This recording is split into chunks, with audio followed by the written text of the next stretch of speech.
नमस्कार मित्रों, मैं नवरत्न कुमाऊत पुनः आपका एक बार ऑनलाइन स्टडी में हार्दिक अभिनंदन व स्वागत है। आज अपन बात करने वाले हैं लेसन नंबर 17 मुद्रा एवं वित्तीय संस्थाएं। सबसे पहले यहाँ पर यह समझ लेंगे मुद्रा क्या होती है, वित्तीय संस्थाएं क्या होती है। अति सरल भाषा में देखो, आप अपन किसी भी वस्तु या सेवा खरीदने के बाद जो भी भुगतान करते हैं, वस्तु या सेवाएं खरीदने के बाद जो भी अपन भुगतान करते हैं उसे क्या बोला, भुगतान का मतलब क्या होता है, देना या चुकाना, उसे क्या बोला जाता है, मुद्रा। मान लीजिए बाजार में आप जाते हैं और सब्जी खरीदते हैं। क्या खरीदते हैं? सब्जी खरीदने के बाद में आपने जो भुगतान किया है, जो आपने कुछ भी दिया है, वो आपकी क्या कहलाएगी, मुद्रा। आगे समझ में। सेवा, जैसे मान लीजिए आप डॉक्टर के पास जाते हैं, डॉक्टर को फीस देते हैं, तो उसकी क्या है, सेवा। पहले वाली वीडियोज़ में अपन ये सेवाएं पढ़ चुके हैं। तो उसके बदले जो भी अपन भुगतान किया है वो आपकी क्या कहलाता है, मुद्रा कहलाती है। वित्तीय संस्थाएं, वित्तीय संस्था का मतलब क्या होता है, वित्तीय का मतलब क्या होता है, पैसे। संस्था मतलब जहाँ पैसों का लेन देन होता है वह संस्थाएं। इसमें पढ़ेंगे और मुद्रा क्या होती है, मुद्रा का विकास कैसे हुआ, मुद्रा क्या काम में आती है, फिर अपन बाद में वित्तीय संस्थाओं पर क्या करेंगे, गौर करेंगे। देखो, मुद्रा मनुष्य जाति द्वारा किए गए महान आविष्कारों में एक माना जाता है। आग व पहिए के आविष्कार की बात ही, मुद्रा का आविष्कार ने भी मनुष्य जाति के विकास के विकास में योगदान दिया। आमतौर पर वस्तु, देखो यहाँ ये परिभाषा देख लेनी है, आमतौर पर वस्तु और सेवाओं के लिए हम जो कुछ भी भुगतान करते हैं उसे क्या बोला जाता है, मुद्रा। कभी कभार छोटा क्वेश्चन आ जाता है कि मुद्रा किससे कहते हैं, मतलब जो भी अपन भुगतान करते हैं वस्तु और सेवा के बदले जो भी अपन भुगतान करते हैं उसे क्या बोला जाता है, मुद्रा बोला जाता है। आगे देखो, यहाँ विनिमय, विनिमय का मतलब होता है वस्तु सेवा का मुद्रा या अन्य किसी धातु या सेवा के बदले आदान प्रदान ही क्या कहलाता है, विनिमय कहलाता है। आदान प्रदान मतलब, आदान का मतलब क्या होता है, लेना, प्रदान का मतलब क्या होता है, देना। मतलब वस्तु के बदले अगर वस्तु दी जाए, आपने सब्जी खरीदी, सब्जी के बदले आपने क्या दिया, मुद्रा दी या पैसे दिए, वो आपके क्या हो गया, विनिमय हो गया। ठीक है, वस्तु विनिमय, वस्तु के बदले अगर वस्तु हो, वस्तु विनिमय कहलाता है। आइए समझ। हम सभी बाजार में अनेक प्रकार की वस्तुएं क्रय करते हैं। क्रय का मतलब क्या होता है, खरीदना। यहाँ क्रय शब्द आया, क्रय का मतलब क्या होता है, खरीदना। आपने भी बाजार से वस्तुएं क्रय होगी। 10 रुपये का पेन या बिस्किट क्रय, तो दुकानदार ने बिना किसी विरोध के 10 रुपये स्वीकार कर लिया। आपने मान लीजिए 10 रुपये का पेन लिया दुकान से और आपने 10 रुपये दिए, तो आपने वो बिना आपके भेसबाजी किए हुए आपके पास क्या कर लिया, उसने स्वीकार कर लिया। अब अपन देखते हैं भारत के अंदर जो मुद्रा का काम करता है वो आपके कौन करता है। देखो, भारत की जो मुद्रा है, वो भारतीय मुद्रा कौन सी, भारतीय राष्ट्रीय रुपया। भारतीय मुद्रा कौन सी है, भारतीय राष्ट्रीय रुपया। ये देखो इंपॉर्टेंट है, भारतीय मुद्रा, भारतीय राष्ट्रीय रुपया। अपन देखते हैं जैसे नोट होता है, करेंसी नोट होते हैं, सिक्के होते हैं, उनके ऊपर आमतौर पे अपन देखने पे अपन को पाया जाता है कि उसके ऊपर लिखा होता है राष्ट्रीय रुपया। जैसे 1 रुपया 100 पैसे होते हैं, अलग अलग पे क्या होती है, लिखा हुआ होता है। या आपने आमतौर पे देखा हो, और आपने ये भी देखा होगा कि भारत का जो रुपया होता है उसी रुपये का प्रतीक ये है, आर। इस प्रकार से आर लिख के इस प्रकार से रुपये का प्रतीक है। डिजाइन देवनागरी लैटिन भाषा में आर लिखते हैं। और डॉलर, इसी प्रकार से डॉलर का जो चिन्ह होता है ये डॉलर का चिन्ह है। ठीक है, ब्रिटेन में आपको पता है कौन सी मुद्रा चलती है, पाउंड। पाउंड का चिन्ह ये है। यूरोपीय समूह में यूरो का प्रतीक, मतलब यूरोपीय जो देश है उन्होंने अपना समूह बना रखा है, उसी यूरोपीय संघ बोला जाता है। उसने अपनी अलग से मुद्रा चला रखी है, उसी यूरो मुद्रा कहा जाता है। जापान के अंदर येन चलती है, येन, उसका प्रतीक क्या है, ये है। आइए समझिए। अब अपन देखें कि मुद्रा की उत्पत्ति तथा विकास, मुद्रा की उत्पत्ति कैसे हुई, इसका किस प्रकार से क्या हुआ, विकास संभव हो पाया। देखो आप मुद्रा का, देखो अंग्रेजी भाषा में मुद्रा को मनी कहा जाता है। अंग्रेजी में आपको क्या बोला जाता है, पैसे को क्या बोला जाता है, मनी कहा जाता है। अंग्रेजी भाषा के शब्द मनी की उत्पत्ति लैटिन भाषा के शब्द मोनेटो से हुई। कभी कभार आ जाता है छोटा क्वेश्चन की, मुद्रा की उत्पत्ति कैसे हुई। लैटिन भाषा किससे, मोनेटो, मोनेटा। रोमन में पहली टकसाल देवी मोनेटो के मंदिर स्थापित की गई थी। इस टकसाल से उत्पत्ति सिक्कों का नाम देवी मोनेटो के नाम से भी नाम मनी पड़ गया, मन मोनेटो के नाम से क्या पड़ गया, मनी। यह प्रमुख है, इनसे ज़्यादा खास मतलब नहीं है।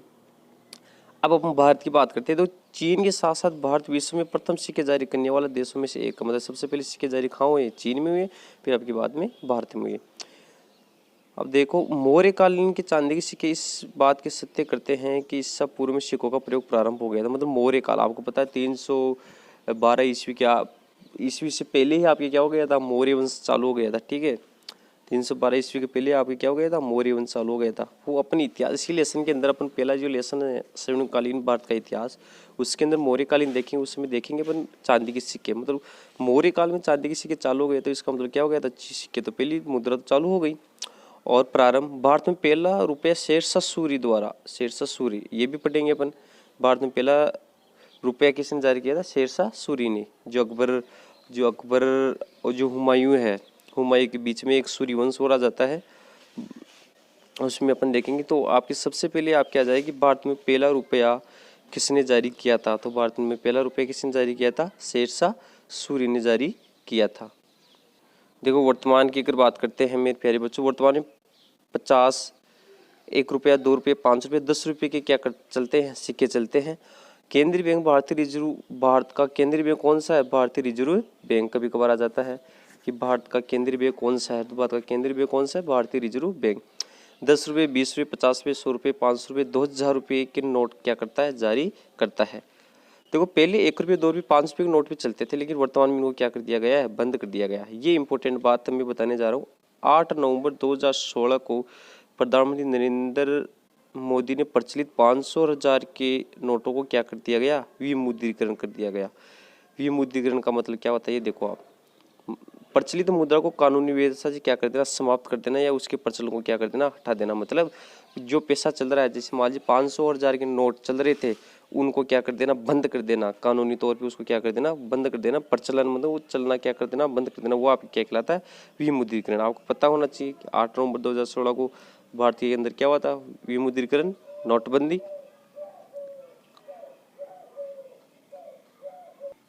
अपन देखेंगे मुद्रा का विकास किस प्रकार से मुद्रा हुआ। मुद्रा के जन्म और विकास संबंधी में अद्वितीय ये मानते हैं कि व्यक्ति ने मुद्रा का आविष्कार नहीं किया। मुद्रा आविष्कार एक संयोग मात्र है। संयोग मात्र का तात्पर्य क्या हो गया?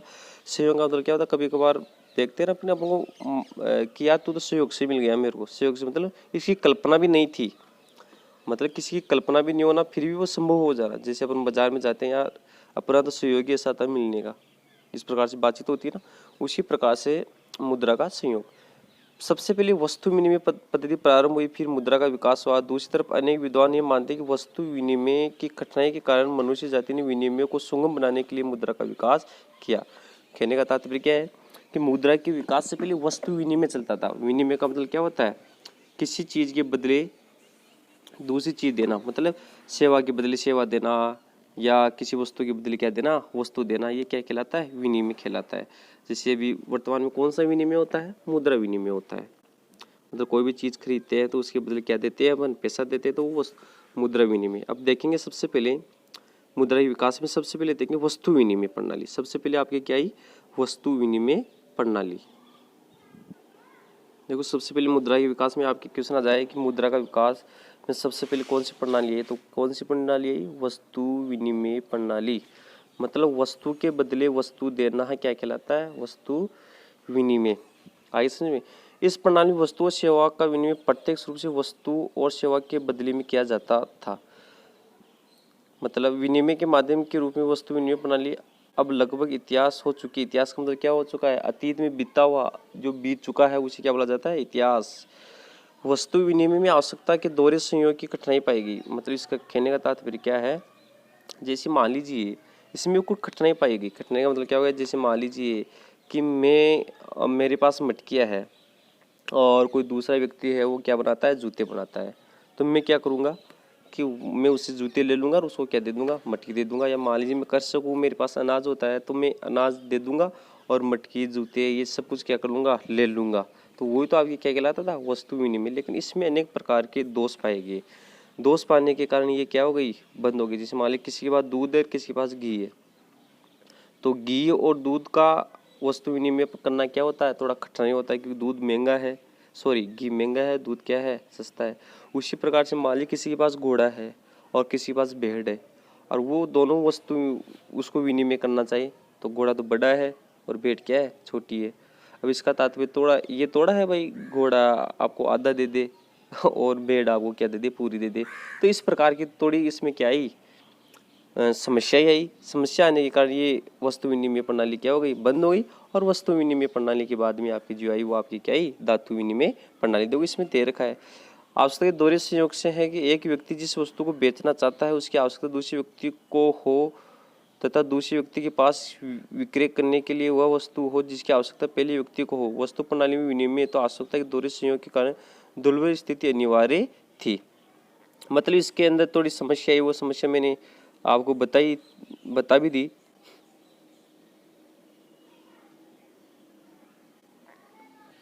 तो क्या समस्या है इसमें, वस्तु प्रणाली में मूल्य के मापक में अभाव। इस प्रणाली में ये आपने मैंने समझा ही दिया था क्या समस्या थी, वो आप देख लोगे। अब आगे वाली कौन सी है, धातु मुद्रा। दूसरा कौन सा है, धातु मुद्रा। देखो वस्तु मुद्रा का स्थान धातु मुद्रा ने ले लिया। प्रारंभ में धातु से बनी वस्तुएं तथा धातु के टुकड़ों से मुद्रा का कार्य किया जाता था और इसके पश्चात इन पर क्या लगाई जाती थी, मोहर लगाई जाती थी। अब इसमें भी क्या आने लगी, समस्या आने लगी। इसमें क्या समस्या आने लगी, जैसे मान लीजिए धातु मुद्रा के अंदर, जैसे मान लीजिए मौर्य वंश चल रहा है, मौर्य वंश के अंदर धातु चल रही है, उसके ऊपर मौर्य वंश के चंद्रगुप्त मौर्य की फोटो लगा दी, ठीक है। मान लीजिए थोड़े दिन बाद में आपके मान लीजिए वो चल गया, गुप्त वंश चल गया। तो गुप्त वंश चल गए तो भाई गुप्त वंश चलने के बाद में गुप्त वंश चल गया तो मौर्य वंश वाले सिक्के थोड़ी चलेंगे गुप्त वंश में। इसमें भी ये थोड़ी बहुत क्या आने लगी, परेशानी आने लग गई। इससे परेशानी आने के बाद में और इसमें बनाने में क्या आने लगा, खर्चा भी आता था। देखो मूल्य माना जाता है कि धातु की सिक्का का प्रयोग भारत, चीन, मिस्र में प्रारंभ होता। धातु का स्थानांतरण सुविधाजनक नहीं था, अनेक उत्पादन में अधिक खर्चा भी आता था और मुद्रा की बढ़ती आवश्यकता को धातु मुद्रा से पूरा किया जाना संभव नहीं था। अब उसके बाद में आपकी क्या आई, वर्तमान में जो चल रहा है वो आपकी क्या चली, पत्थर मुद्रा। अब ये देखो पत्थर मुद्रा, पत्थर मुद्रा अपन देखते हैं। धातु मुद्रा की सीमाओं के कारण पत्थर मुद्रा का विकास हुआ। पत्थर मुद्रा इन सभी दोषों से क्या थी, मुक्त थी।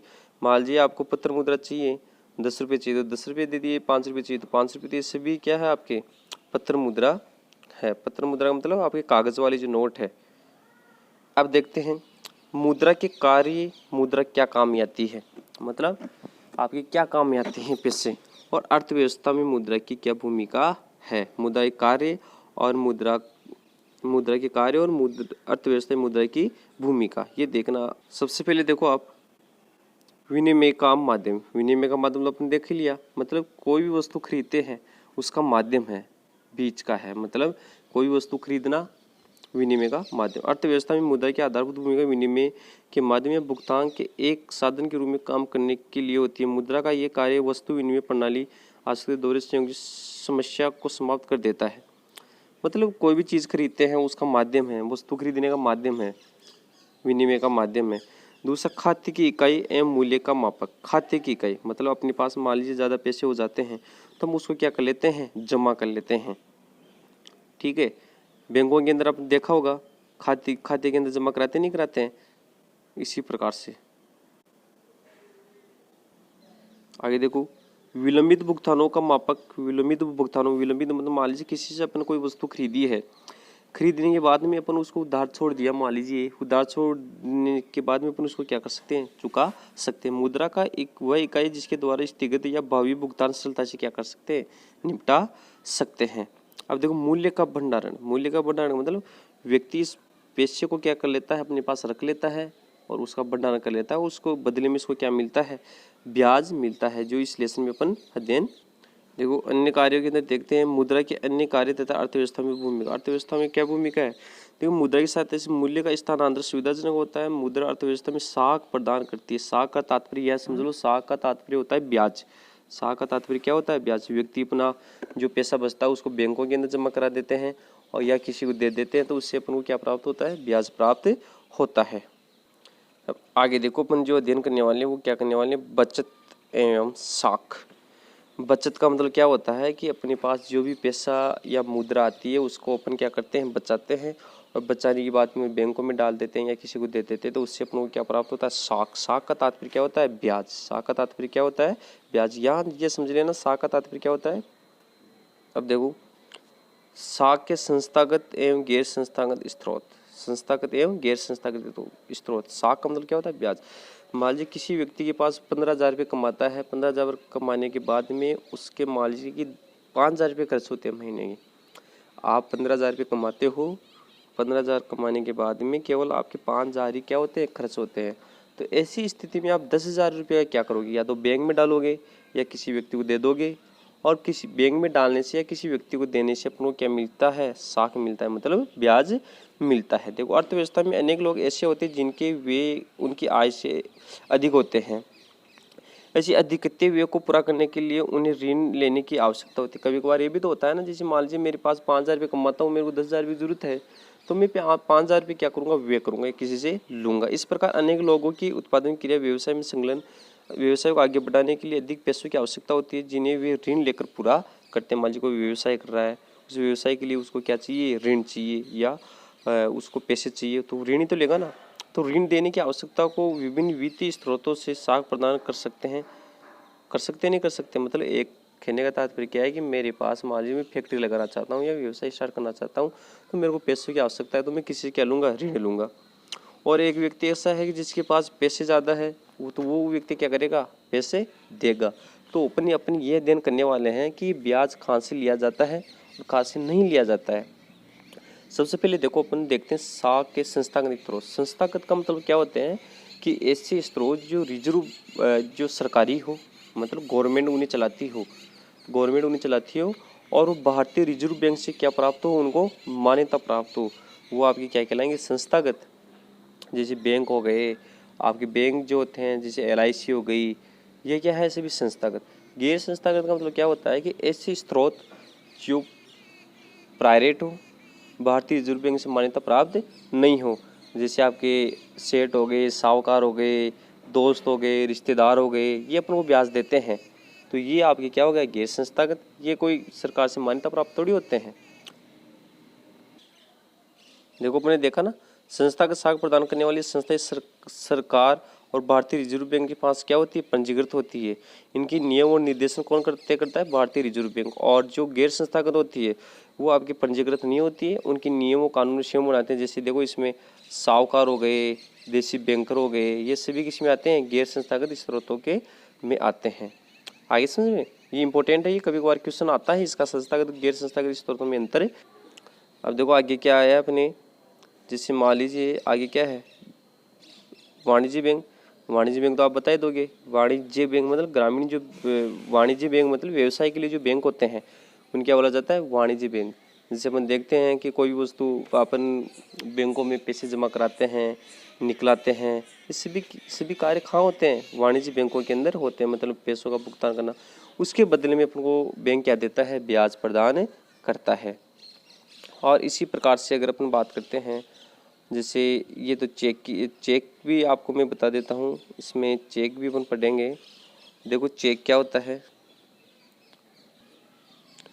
देखो चेक का आपने देखा होगा कि जैसे दो आड़े तिरछी रेखाएं होती है, जारी करने की दिनांक होती है, भुगतानकर्ता का नाम होता है, भुगतान की राशि होती है, भुगतान शब्दों में होता है, चेक जारी करने वाले खाता संख्या होती है, चेक जारी करने वाले क्या होते हैं? हस्ताक्षर होते हैं। कभी कभार चेक के बारे में पूछ लीजिए। देखो तो इस प्रकार से रेखाएं, ठीक है, ये हिंदी में भी लिख सकते हैं, इंग्लिश में भी लिख सकते हैं।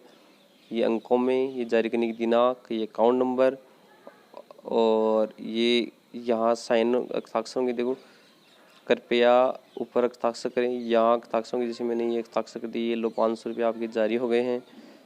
देखो वाणिज्य बैंक के कार्य, अब अपन देखेंगे वाणिज्य बैंक के क्या कार्य हैं। सबसे पहले क्या करते हैं? ये जमाई स्वीकार करना। कभी बार क्वेश्चन आ जाएगी वाणिज्य बैंक के क्या कार्य हैं। सबसे पहले क्या गया? जमाई स्वीकार करना। ये बैंक द्वारा प्रदान करने वाले जमाई स्वीकार करते हैं, मतलब जो भी अपन पैसा जमा कराते हैं उनको क्या करते हैं? लेते हैं। तो जमाई भी अपन 3 प्रकार की होती है। कभी कभार पूछते हैं ना, वो कौन सा खाता खोलना? आपका चालू खाता, बचत खाता और स्थायी जमा खाता। चालू खाते के अंदर कभी भी जमा करा सकते हैं, कभी भी ले सकते हैं, इसमें अपन को ब्याज कम नहीं मिलता है, बहुत शून्य मिलता है। बचत खाते के अंदर अपन को थोड़ा बहुत ब्याज मिलता है। और स्थायी जमाई जिसे अपन क्या बोलते हैं? FD, इसके अंदर सबसे ज़्यादा क्या मिलता है? अपन को ब्याज मिलता है। तो अपन सबसे वाणिज्य बैंक का कार्य क्या है? जमाई स्वीकार करना, मतलब व्यक्तियों के पैसे को क्या करती है? जमा करती है। दूसरा कार्य क्या हो गया? ऋण प्रदान करना, मतलब जिस व्यक्ति को लोन की आवश्यकता होती है या पैसों की आवश्यकता, उसको क्या करती है? ऋण देती है, मतलब उसको क्या करती है, पैसे देती है। दूसरा कार्य क्या होगा इसका, ऋण प्रदान करना। अब देखो आपके आगे देशी बैंकर, ये भी बैंक की तरह ही होते हैं। ये भी क्या होते हैं, बैंक की तरह होते हैं। बैंक जैसे इसमें क्या होता है, किसी व्यक्ति की निजी फर्म या व्यक्ति होते हैं। जैसे मान लीजिए मेरी खुद की फाइनेंस कंपनी हो, तो मैं बैंक की तरह कार्य करूँगा, जमाई पैसे भी लूँगा, पैसे जमा भी करा सकता हूँ, मैं खुद ही व्यक्तिगत हो। देखो आपके आधुनिक भारत में वाणिज्य बैंकों के विकास से पूर्ण बैंकिंग कार्य ये लोग करते थे। गैर संस्थागत शाखा प्रमुख क्या है, ये स्रोत है, क्या कार्य करते हैं, ये देखो आप क्या कार्य करते हैं। ये देखो आप जनता से जमाई स्वीकार करना है, ग्राहकों अपने ग्राहकों को विभिन्न प्रकार की संपत्ति गिरवी रखकर उन्हें ऋण क्या करते हैं, प्रदान करते हैं। जैसे लोन देते हैं ना, ये जो प्राइवेट लोग होते हैं फाइनेंस वाले, एक स्थान दूसरे स्थान पर कोसों स्थानांतरित करना, बैंकिंग के कार्य के साथ साथ अपना व्यवसाय भी क्या करते हैं, ये चलाते हैं। छोटे उद्यमियों को लेन देन करना है, ये सभी कार्य होते हैं इसमें अंदर। अब देखो साहूकार, ये तो आपको बताने की आवश्यकता है। देखो साहूकार के अंदर क्या होता है, साहूकार ये शाखा गैर संस्थागत स्रोत है। साहूकार क्या है, गैर संस्थागत स्रोत है। साहूकार शुद्ध रूप से स्वयं की पूंजी को उधार देते हैं, जनता से जमा स्वीकार नहीं करते हैं। ये लोग क्या करते हैं, जमा स्वीकार नहीं करते, ये केवल क्या देते हैं, पैसे देते हैं किसी चीज़ को गिरवी रखकर। जैसे सेठ साहूकार रिलेशन रिश्तेदारी जो भी आते हैं वो किस में आते हैं, गैर संस्थागत स्रोत में। अपने देखा है ये आमतौर पर उच्च ब्याज भुगतान करते हैं, लोगों से ब्याज लेते हैं। पहले ये चलता था, वर्तमान में भी चलता है। सबसे ज़्यादा लोग क्या है कि ग्रामीण लोग होते हैं जो बैंकों तक पहुँच नहीं होती है, इस कारण से इन लोगों के पास उनको क्या करना पड़ता है, मजबूरी के अंदर जमा से पैसे लेने पड़ते, अपनी संपत्ति को देखो गिरवी रखकर ग्राहकों को ऋण प्रदान करते हैं ये, ठीक है। संपत्ति गिरवी रखने के बिना उधार दे देते हैं। कुछ लोग बिना संपत्ति गिरवी रखकर भी क्या देते थे, उनको उधार दे देते। देखो आगे आपके क्या आ गया, स्वयं सहायता समूह। स्वयं सहायता समूह में के अंदर क्या होता है, इसमें स्वयं सहायता समूह में क्या होता है, जैसे 10-15 महिलाएं होती हैं। ये एक नया तरीका आया है, गैर संस्थागत के अंदर आता है। 10-15 महिलाएं होती है, 10-15 महिलाओं के समूह को वो एक साथ क्या देते हैं, लोन देते हैं। एक साल लोन देने के बाद में क्या होता है, इनकी महीने से महीने वो क्या कर लेते हैं, किस्तें लेते हैं। उसको क्या बोला जाता है, स्वयं सहायता समूह है। मतलब 5-7 महिलाओं को एक जगह करके उनको एक साथ क्या देते हैं, ऋण प्रदान करते हैं स्वयं सहायता समूह के अंदर। देखो आगे वाला जो आ गया वो आपके क्या आ गया, चिट फंड। चिट फंड के अंदर क्या होता है, इसके अंदर ये भी एक तरीके से आपके गैर संस्थागत का स्रोत ही है। देखो भारत में बचत प्रवृत्ति को बढ़ावा देने और ऋण उपलब्ध कराने की दृष्टि से चिट फंड कंपनियां विशेष भूमिका है। वह कंपनी जो चिट योजना के प्रबंध संचालन निर्देशन करती है वो आपकी क्या कहलाती है, चिट फंड कंपनी कहलाती है। कहने का तात्पर्य क्या है, इसमें भी 10-15 20-25 लोग होते हैं। जिस प्रकार सोसाइटी चलती है ना, सोसाइटी ग्रामीण लोगों में सोसाइटियाँ चलती है, उस प्रकार से ये है निर्धारित इनकी क्या होती है, अंश में जमा करवाते हैं और नीलामी होती है।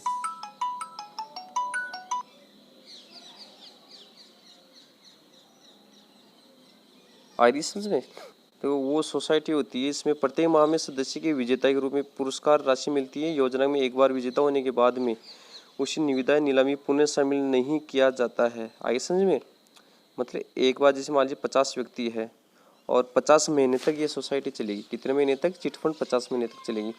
हर महीने प्रत्येक व्यक्ति को क्या दिए जाएंगे, 50,000 रुपये दिए जाएंगे। और 50,000 रुपये देने के बाद में एक बार जिसको 50,000 रुपये मिल जाते हैं उसको दोबारा 50,000 रुपये नहीं मिलेंगे। ये आपके क्या है, चिट फंड योजनाएं हैं। ये वीडियो ये समाप्त होता है। प्लीज़ मेरे चैनल को लाइक एवं सब्सक्राइब करें। जय हिंद, जय भारत।